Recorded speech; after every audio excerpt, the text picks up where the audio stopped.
So hey guys, তোমরা দেখতে পেরেছো আগে মিনি ব্লগটায় যে আমি পুরো রেডি হয়ে গেছিলাম পুজো দিতে আসবো বলে। তো তারপর এখানে সিদ্ধেশ্বরী মায়ের মন্দির চলে এসেছি। এসে বাবার মাথায় জল ঢালবো বলে আমি এখানে মন্দির উঠে সোজা চলে গেলাম। বাট ভেবেছিলাম যে একা যাব না, ঠাম্মিকে সাথে নিয়ে যাব। ঠাম্মা তখন বললো যে না, আমি সেই বিকেলবেলা যাবো। তার মানে ঠিক আছে, বিকেলবেলা অবধি আমি অপেক্ষা করতে পারবো না, আমি মাথা ঘুরে পড়ে যাবো। তো তাই জন্য ভাবলাম যে না, আমি একা গিয়ে পুজো দিয়ে আসি। তো আমি একা গেছিলাম, বাট একটু নার্ভাস ছিলাম যে পুজোটা কেমনভাবে দেবো, কী করে দেবো না দেবো। বাট ঠাকুরের আশীর্বাদে সব কিছু ভালোই কেটে গেছে। বাট কী বলো তো, আমি অত কিন্তু জানি না। আমি ভেবেছিলাম 2 বছর ধরে, মানে এটা নিয়ে 3 বছর হচ্ছে, ভেবেছি পুজো দেবো করে 2 বছর আমার পুজো দেওয়া হয়নি। তো এই বছরে বাবার হাতে, এই বছর আমার হাতে পুজো নেওয়ার ইচ্ছা ছিল, তাই জন্য পুজোটা কিন্তু আমি দিতে পেরেছি। তাই জন্য আমি খুব হ্যাপি ছিলাম।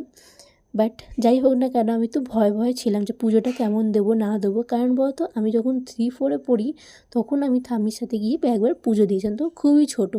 তো তখন একটা ঠাম্মির সাথে গেছিলাম। আর এই বছরটা আমি একা গেছি, কেমনভাবে দেবো না দেবো আমি অত, এটা নিয়ে ফার্স্ট বছর আমার পুজো দেওয়া, মানে বড় হয়ে।